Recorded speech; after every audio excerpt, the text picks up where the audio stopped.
शीत प्रशमन महाकषाय नोट कीजिए आप लोग। तगर, अगरू, धान्यक, श्रृंगवेर, भूतिक, वचा,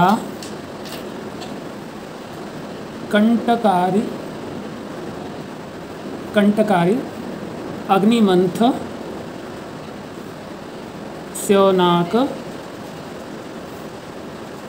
पिप्पल्य इति 10 इमानि शीत प्रशमनानि भवन्ति। चरक संहिता सूत्र स्थान 4th अध्याय। शीत प्रशमन महाकषाय के द्रव्य किस प्रकार कार्य करेंगे और शीत के प्रशमन की आवश्यकता क्यों होती है, तो उसको हम लोग पहले जानेंगे। हमको शीत लगती कब है, ऐसा शीतलता का अनुभव व्यक्तियों को क्यों होता है, उसके बारे में माधव निदान में वर्णित है। आप चाहें तो नोट कर लीजिए। त्वकस्थौ, त्वकस्थौ, श्लेष्मानिलौ, शीतम आदौ जनयतो ज्वरे,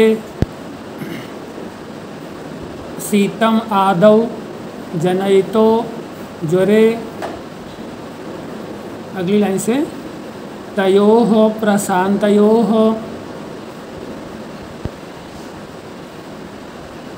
पित्तम अन्ते दाहम करोति च।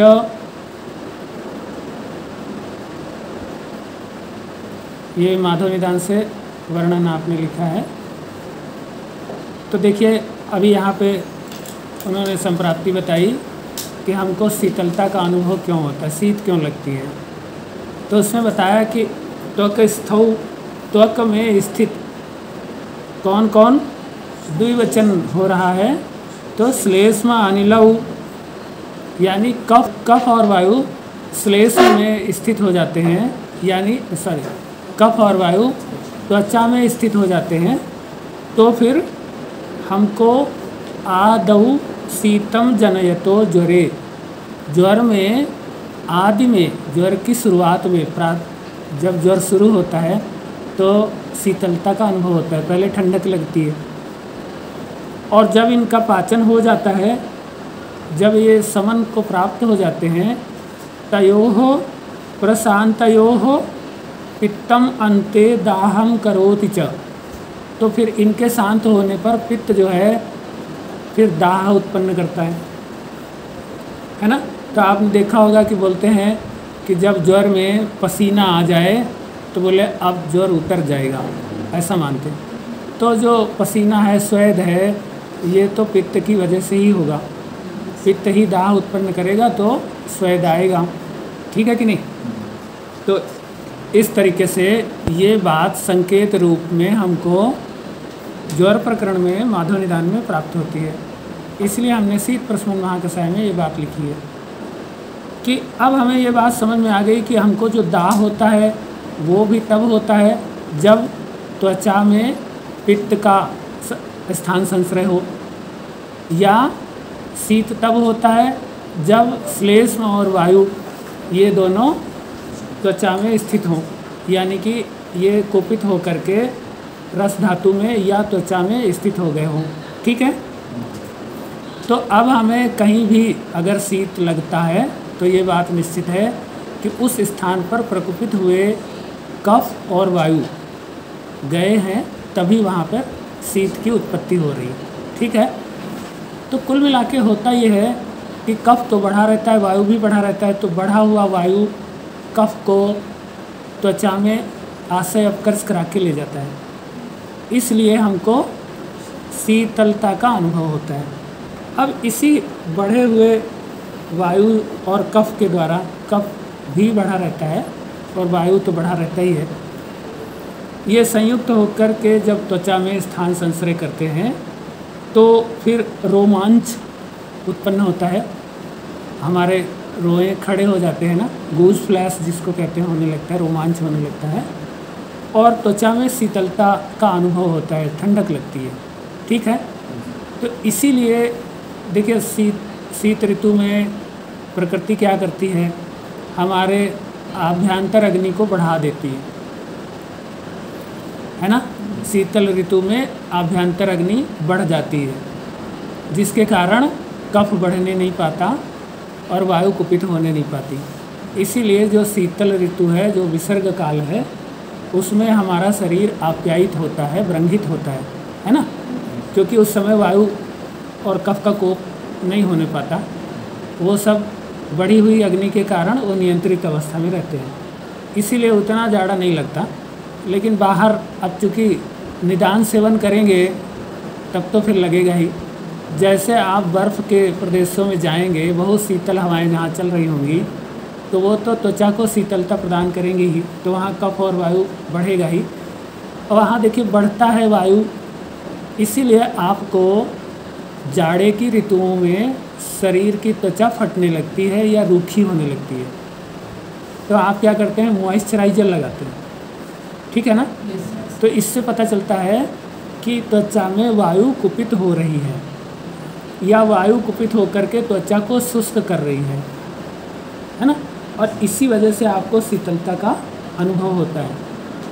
अब अगर वहाँ पे वायु ना लगने पाए, आपके शरीर में वायु का सीधा संपर्क ना हो, तो फिर आपकी त्वचा फटेगी भी नहीं और आपको शीतलता लगेगी भी नहीं।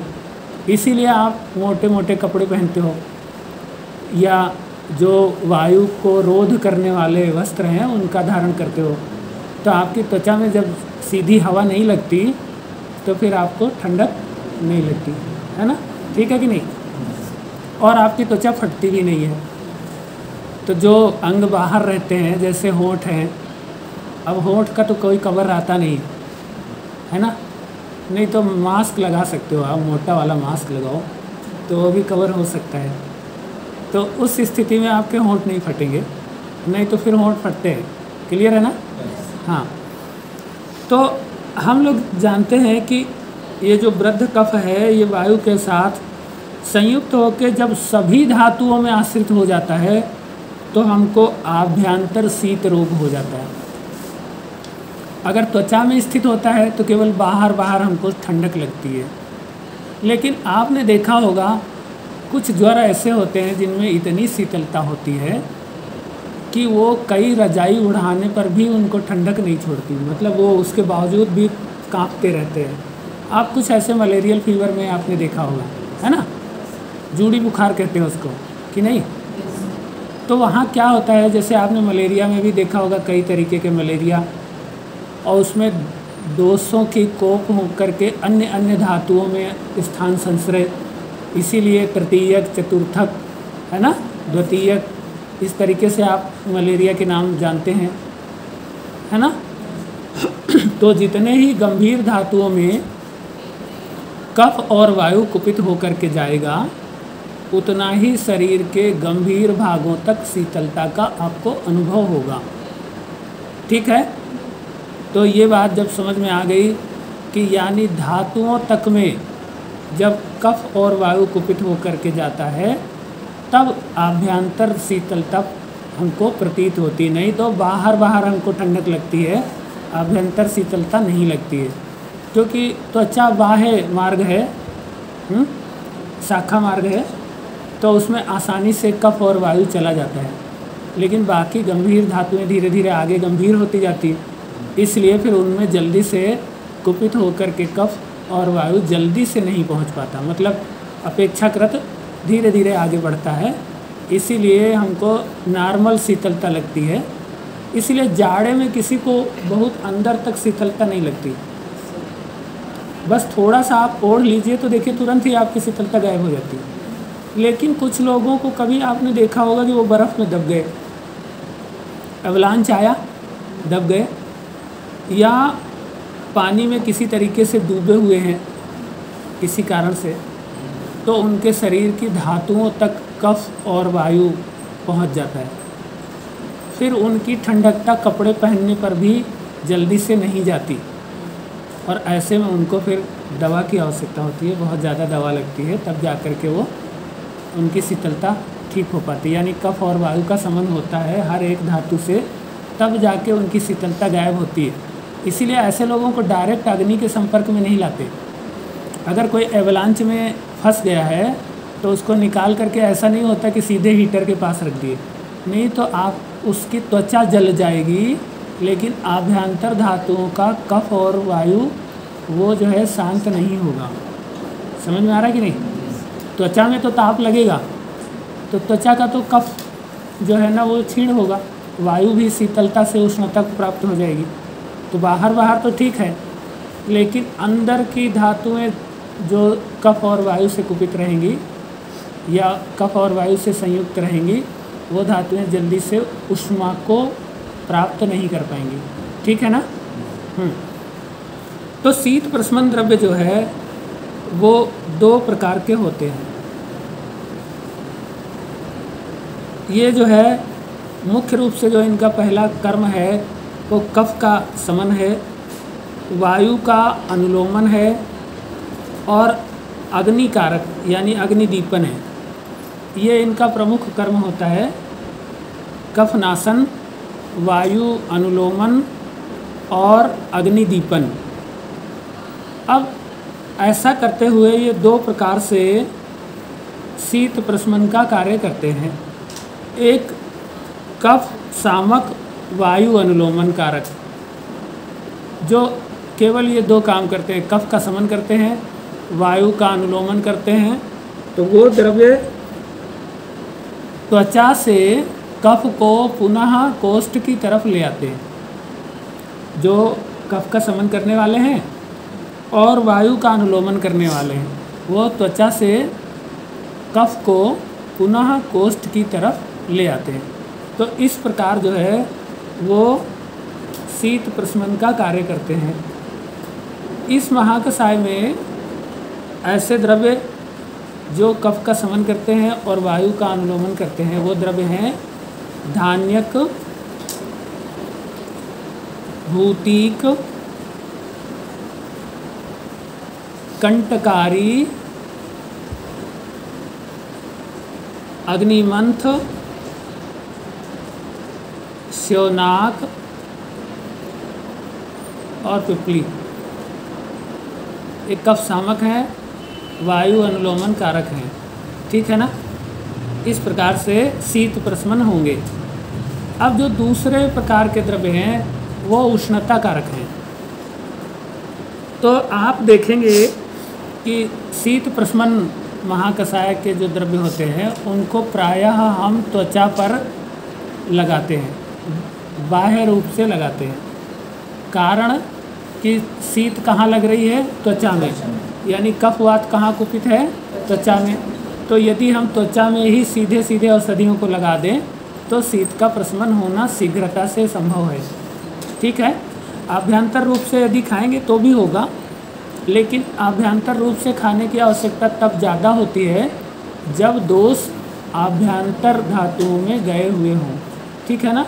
तब हमें उसे ओरल मार्ग से लेने में, यानी मुख मार्ग से लेकर के ठीक करना रहता है। ठीक है ना? तो इस तरीके से जो ये उष्णता कारक द्रव्य हैं इनको नोट कर लीजिए। ये है अगुरु,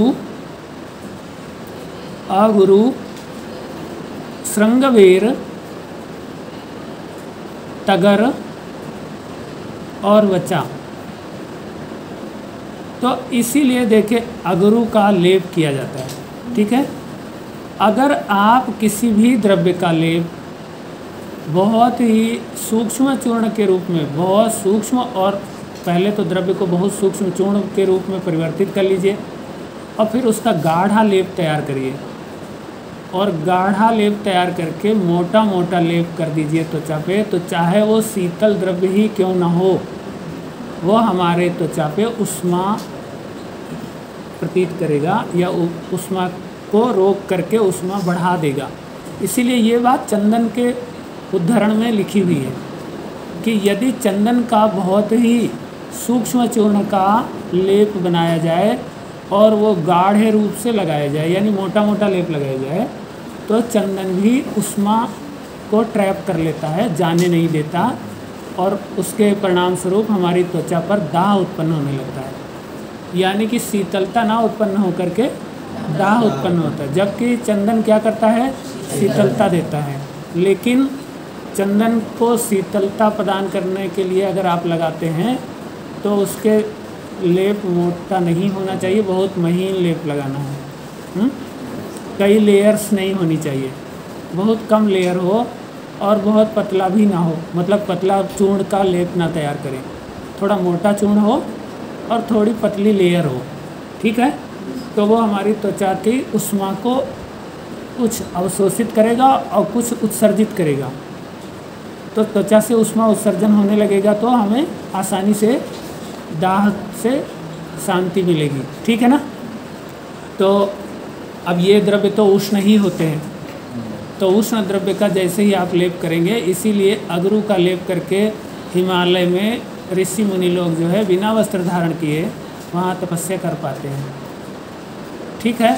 और दूसरा, तप की अग्नि से उनके शरीर में इतना ज़्यादा अग्नि बढ़ी रहती है कि वो पूर्ण रूप से नग्न शरीर के द्वारा भी बर्फ़ पर बैठ करके वो तपस्या करते रहते हैं। देखिए, तप संतापे धातु है ना, और तपस्या में तप है, तो वो अग्नि को बढ़ाते हैं अपने मंत्र जाप के द्वारा, अपनी योगिक क्रियाओं के द्वारा।